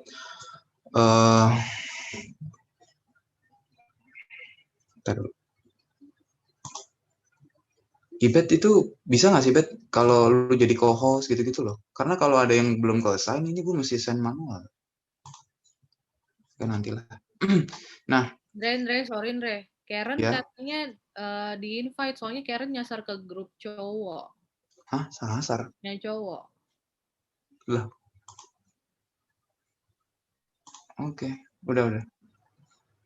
Bisa nggak sih ini dimodelin jadi ada co-host gitu? Bisa kok, setahu aku ada co-hostnya kok. Ya udah, nanti ada next moderator juga bisa. Oke. Oke, ini di zaman Rut. Nah, pada zaman ini adalah para hakim yang memerintah. Zaman Rut itu belum ada kerajaan Israel, jadi masih hakim-hakim yang memerintah. Ya, tetapi itu adalah estafet dari Musa kemudian ke Yosua. Nah, Yosua meninggal, itu diteruskan oleh para hakim, tetapi bangsa Israel melakukan apa yang jahat di mata Tuhan. Jadi setelah foundernya, ya sosoknya itu sebesar Musa, lalu kemudian Yosua itu sudah mati, muncullah berbagai kejahatan yang ditimbulkan oleh bangsa Israel. Dan itu pastinya mendukakan hati Allah. Lalu dimulai di Rut pasal yang pertama, ya, pergilah seorang dari Bethlehem, ini karena kelaparan, ya, karena kelaparan di tanah Israel. Ini kalau kelaparan begini pasti hukuman dari Allah, ya. Salah satu hukuman dari Allah selain kalah dalam perang juga kelaparan, tertimpa bencana, tertimpa sakit. Nah, lalu pergilah seorang dari Bethlehem. Ini sebuah ironi sebenarnya. Bethlehem itu artinya place of bread, ya, tempat penuh roti. Tetapi di tempat yang penuh roti tidak ada roti saat itu. Jadi kemudian ia pergi, ya, ke Moab, ya, ke Moab. Ini Moab adalah negeri yang tidak boleh sebenarnya dimasuki oleh orang Israel, ya. Moab ini adalah keturunan atau bangsa dari anaknya Lot, ya. Setelah Lot selamat dari Sodom dan Gomora, anaknya itu bersetubuh dengan Lot, kemudian mengandung, ya. Kemudian salah satunya namanya adalah bangsa Moab, ya. Jadi dan Tuhan pun melarang dalam Ulangan 23 ayat 3, seorang Amon atau seorang Moab janganlah masuk jemaat Tuhan, ya, bahkan sampai keturunan yang ke-10. Jadi memang sebuah ironi, ya, di mana seorang yang tinggal di tanah perjanjian lalu datang ke Moab. Nah, nama orang itu adalah Elimelech, ya. Eli itu the Lord, Melech itu king. Jadi the Lord is my king. Ya, nama istrinya Naomi. Nah, ini yang sebenarnya disorot juga bahwa Elimelech, ya, the Lord is my king, atau Tuhan itu rajaku. Tetapi yang nampak dari orang ini adalah bukan Tuhan menjadi rajanya, tapi dia yang menjadi rajanya. Kenapa? Dia melakukan apa yang tidak patut di mata Tuhan, sebab Tuhan menjanjikan tanah Kanaan, tetapi dia malah pergi ke Moab. Ya. Mestinya dia tetap di Kanaan. Ya. Orang mestinya menjadikan Tuhan sebagai rajanya, tetapi ini malah dia keluar berdasarkan kedaulatannya sendiri. Ya. Dan memang kitab Rut ini gambaran dari bangsa Israel saat itu, yang dimana mestinya Tuhan yang menjadi raja, tapi enggak. Mereka yang ayat terkenalnya adalah mereka menjalani kebenaran berdasarkan diri mereka sendiri. Jadi bukan Allah yang menjadi acuan mereka, bukan Allah yang menjadi Tuhannya, tetapi dirinya sendiri. Setiap orang bergerak menurut kebenarannya sendiri. Itu ayat yang terkenal dalam Hakim-Hakim. Ya. Dan nampak dalam gambaran Elimelech ini. Mestinya the Lord is my king, tapi malah dia yang menjadi kingnya. Malah dia sendiri. Ya, kemudian membawa Naomi dan kedua anaknya. Ya. Lalu keduanya mengambil perempuan Moab. Nah, ini lebih nggak boleh lagi, karena mesti perempuan dari Israel sendiri, tapi dia malah ambil dari Moab. Yang pertama itu Orpa. Nah, yang kedua adalah Rut. Ini adalah sosok yang nanti tidak disangka-sangka. Ya. Bahwa dia mempunyai iman yang luar biasa. Ya. Kenapa kisah ini mesti dicatat? Karena Rut dan suaminya itu nanti akan melahirkan Mesias. Jadi bukan kebetulan dicatat dalam kisah Perjanjian Lama, tetapi kisah cinta mereka itu nanti yang akan melahirkan keturunan yang kemudian itu Daud dulu, tapi kemudian dari situ, dari Daud seterusnya sampai ke Mesias. Ya. Ini adalah hal yang dilakukan Allah yang tidak bisa dimengerti oleh manusia. Kenapa bangsa Moab?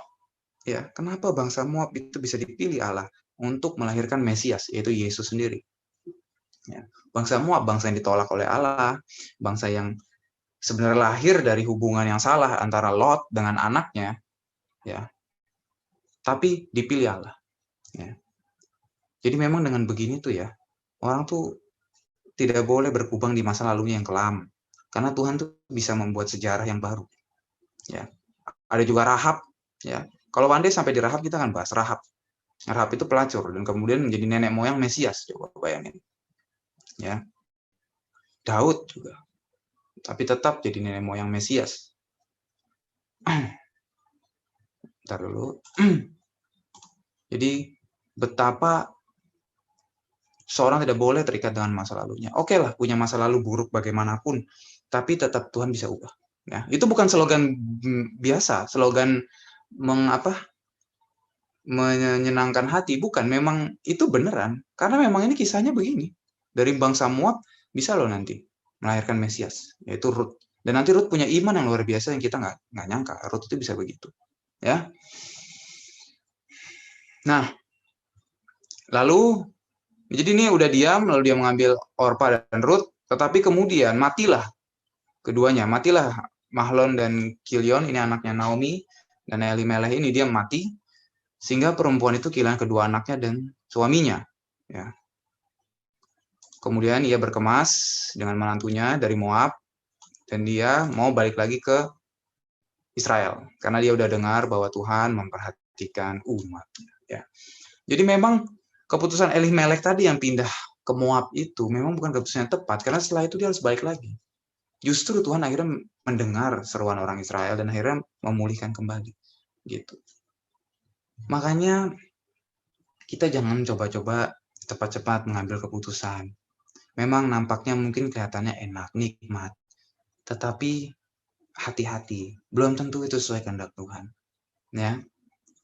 Mesti pertimbangkan. Ini luas aspeknya, bukan hanya soal keputusan biasa, soal jodoh, soal pekerjaan, ya, soal-soal yang krusial, hati-hatilah. soal uang, ya.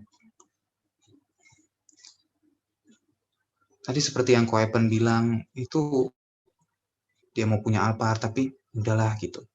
Dia mau kerja ini, mau bisnis ini, itu udahlah, tinggalkan. Ko Epen tuh udah sekuler, dia dulu keyboardist lah, main di Java Jazz, kurang lebih begitu. Main di cafe atau di mana gitu, yang jelas luar lah. Kemudian ayahnya Pak Eras panggil gitu, udah kamu lainnya aja sama papa. That's it. Ya sudah, banyak yang harus dikorbankan, tetapi justru mungkin itu menyelamatkan dia gitu, sehingga bisa menjadi sosok yang seperti ini. Dibanding, aduh salah pencet lagi. Oke, dibanding dia di sini, di kafe itu tadi, di pekerjaan sekuler. Ya. Kadang-kadang kalau dalam kacamata manusia itu rugi banget. Aduh, kenapa milih ini? Tetapi ya, bisa jadi itu pilihan terbaik. Ya. Saya jadi ingat kisah ada seorang orang tua. Gitu. Dia bergumul apakah di Indonesia dengan keadaan ini gitu. Apakah bergumul di Indonesia atau dia pergi ke luar negeri.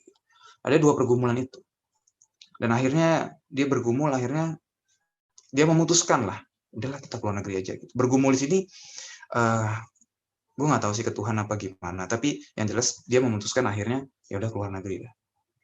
Nah, setelah terus keluar negeri ke dunia barat, di mana budaya sekuler, budaya tidak mengenal Allah, dan biaya hidup lebih berkali-kali lipat, dia harus banting tulang lebih ekstra, jadi nggak ada waktu untuk anaknya. Sehingga akhirnya anaknya pun terbawa oleh budaya barat itu. Ya, anaknya terbawa, udah deh, jadi tidak mengenal Tuhan. Gitu. Itu juga yang harus kita perhatikan, bagaimana nanti bertumbuhnya gitu.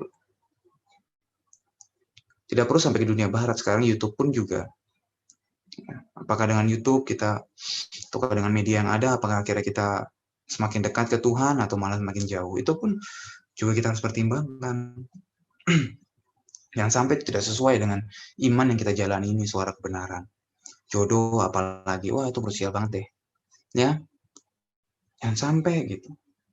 Wah demi inilah, nggak apa-apa lah, nggak apa-apa. Ya udahlah, daripada gue single, akhirnya ya udah deh. Hilang suara kebenarannya, sayang. Ya, dalam pekerjaan, dalam apapun, aduh ini tepat nggak ya, aduh yang ini seperti ini, wah itu kan banyak ya guyuran, atau maksudnya banyak pilihan, nah pilihlah yang paling tepat, yang menurut Tuhan. Ya kok seolah-olah bertentangan dengan naluriku ya Tuhan, tapi pilihlah itu.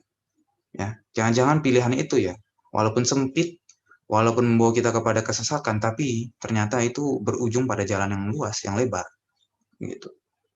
Ya, jangan-jangan begitu, bukan jangan-jangan, pastinya kalau itu dari Tuhan begitu. Ya, jadi jangan gampang tergiur gitu.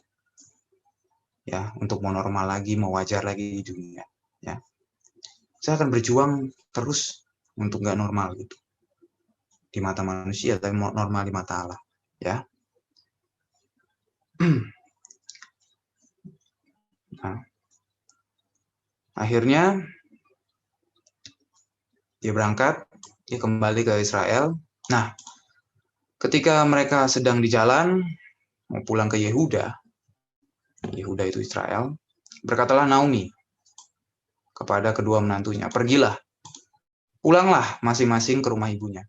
Tuhan kiranya menunjukkan kasih-Nya kepadamu seperti yang kamu tunjukkan kepada orang-orang yang telah mati itu dan kepadaku. Kiranya atas karunia Tuhan kamu mendapat perlindungan masing-masing di rumah suaminya. Ini Naomi itu udah putus asa gitu. Putus asa. Naomi itu putus asa. Ya udah pulanglah sana. Aku udah gak punya apa-apa lagi. Udah kamu kembalilah sana. Ya. Jangan ikutlah aku lagi. Kamu kembalilah sana. Bahkan dia menyuruh juga kembalilah ke dewa-dewamu itu. Gitu. Udah jangan ikut aku. Kembalilah. Gitu. Kesannya benar, kesannya baik. Tetapi ya ini keputusasaan, ini kesalahan sebenarnya. Karena Naomi dan Orpah ini kan sudah ikut dalam keluarga ini. Mestinya kalau Naomi berkata Allah Yahweh lah yang paling benar, mestinya mereka tetap bawa. Dia tetap membawa mereka gitu.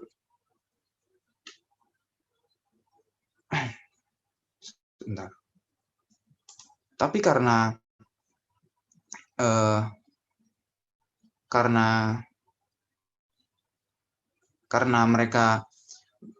Naomi saking putus asanya, ya sudah. Dia berkata, udah pulanglah. Putus asa. Naomi sangat putus asa karena semuanya kehilangan. Dia kehilangan semuanya gitu. Nah, nih, berkatalah Naomi, telah pulang iparmu kepada bangsanya dan kepada para allahnya. Pulanglah mengikuti iparmu itu. Tetapi kata Rut, nah kan tadi disuruh pulang. Nah, disuruh pulang, lalu yang Orpa itu pulang. Orpa itu beneran pulang. Tetapi ikoniknya atau hebatnya Rut itu enggak. Ya, yang Orpa itu pulang. Orpa dan Rut sama-sama masuk dalam keluarga ini, tetapi yang satu enggak. Yang satu enggak pulang. Yang satu berkata, janganlah desak aku meninggalkan engkau. Ini gue juga nggak ngerti kenapa ya dia responnya kayak gini. Dan pulang dengan tidak mengikuti engkau. Sebab kemana engkau pergi, ke situ jugalah aku pergi. Dan di mana engkau bermalam, di situ jugalah aku bermalam. Nah, yang paling hebat itu di sini. Bangsamu lah bangsaku dan Allahmu lah Allahku. Ya. Jadi dari seorang yang kafir, tiba-tiba percaya kepada Allah. Nah, ini nggak bisa dimengerti. Kenapa ya? Satu tempat, tetapi satu lingkungan dalam keluarga Naomi ini, keluarga Elimelech. Tetapi yang satu bisa berkata begini, Allahmu lah Allahku. Jadi dia menyembah Elohim Yahweh sekarang. Padahal sebelumnya bangsa ini nggak mengenal Allah yang benar. Rut ini bukan orang yang mengenal Allah yang benar. Tetapi dia merespon akhirnya, aku pilih. Nah, seberapa kita punya pilihan seperti ini? Kita memilih seperti ini. Ya. Di tengah kondisi yang susah, di tengah nggak ada jaminan, nggak ada pastian loh. Karena Naomi sudah bilang, aku nggak mungkin melahirkan. Kalaupun aku melahirkan, itu nggak akan sampai ke kamu gitu. Keburu tua kamu gitu. Jadi nggak ada jaminan. Jadi memang dari dulu percaya kepada Allah itu nggak ada jaminan. Ya. Gue juga bingung kenapa Rut itu bisa punya iman kayak begini. Nggak ada dijelasin kan nggak ada. Itu tiba-tiba ya udah Allahmu Allahku gitu. Udah. Padahal kondisi lagi kering begini.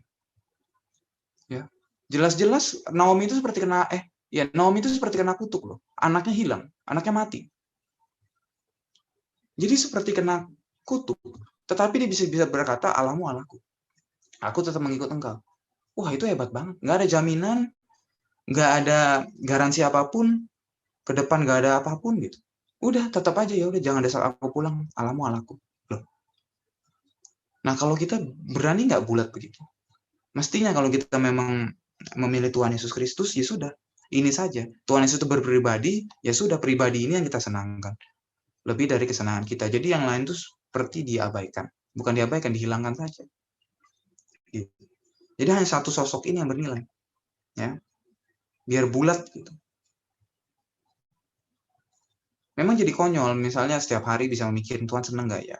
Habis ini aku ngelakuin ini, atau misalnya, aduh kalau aku kayak gini Tuhan senang nggak ya? Itu kan memang konyol. Ya, tapi memang itulah iman yang benar. Jadi iman yang bulat gitu. Iman itu kan memilih gitu. Ya aku memilih Tuhan, ya sudah ini yang pilihanku. Gitu. Dan aku ngotot di sini. Kalau kita belum, misalnya kita udah memilih Tuhan tapi belum ngotot, ya memang berarti kita belum memilih. Belum bulat gitu. Ya. Kondisi krisis loh. Dan ke depan gak ada jaminan. Naomi sudah bilang pulang aja. Aku gak bisa ngasih apa-apa. Enggak, Allahmu Allahku. Wah, hebat banget. Dan memang saat itu bangsa Israel lagi bobrok. Sehingga kisah Rut ini inspirasi buat mereka. Diperkenalkan nih ada sosok begini loh. Padahal orang Moab. Nih, ada yang sehebat ini loh. Ya, di mana engkau mati, aku pun mati di sana. Di sanalah aku dikuburkan. Ya.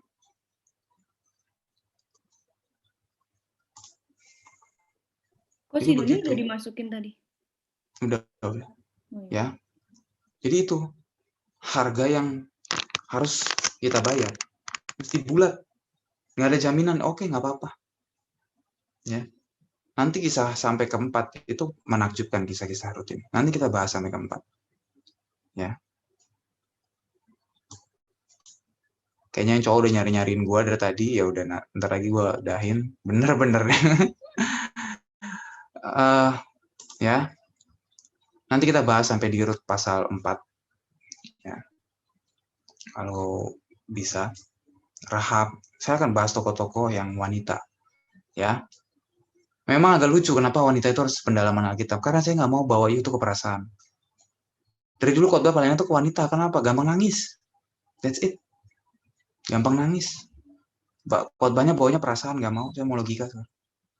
Wanita perasaannya aja nggak bisa lah. Mengasihi Allah dengan segenap hati, jiwa, dan akal budi. Nggak ada lah. Ya. Nggak ada. Mesti logika dimainkan. Ya. Jangan terbawa perasaan mulu. Wanita perasaan, ya bisa memang, tapi enggak lah. Bisa juga harus bisa juga logika dipakai. Ya, mau di Ayunda itu ke yang luar negeri itu nggak tahu kampus apa itu, dia nggak pakai perasaan, dia pakai logika juga. Ya, kita akan begini terus. Ya, yuk akan ketemu saya. Even saya udah sharing umum, tetap setelah itu saya ke Medos. Ya, oke. Dia nggak akan, pokoknya saya ngotot deh. Penyemen nih. Sudah lah, Sir. Sudah. Jadi ketahuan kan kita garingnya gimana, Sir. Parah lu tinggalin lo di sana. Enggak ya. SM mana sih? Mana? SMA. Kodef mana Kodef? Lagi berdua itu Mas yang di room samping. BTW Sir, tadi kebakarannya udah reda gimana? Wah, parah sih. Udah parah. Tapi aman toh? Ah, enggak, parah. Nih, lihat nih tuh. Udahlah, udahlah. Ini udah balik semua nih. Itu Satpol PP apa tentara? Hah? PP dong. Ter, lu talkative tapi jadi garing ya? Iya. Soalnya Kiraan tadi dia mulu. ya udah gue pulang deh.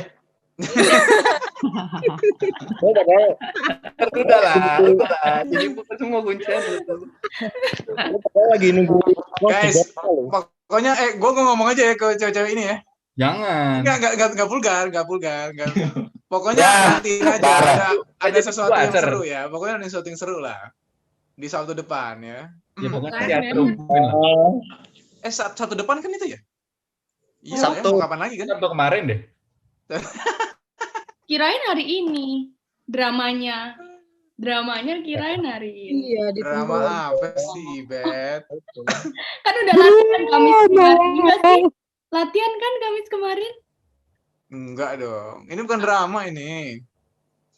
Kita mau ngeband ini. Gimana cara? Tapi Sabtu depan, wah, yang cewek-cewek harus datang karena itu keren banget. Keren lah Iya. pokoknya. Parah. Ada flyernya. Keren balik ya kok? Iya. Itu sinar bisa nggak sih Five. diterangin tuh sinar tuh? 4, 3, 2, 1. Hah?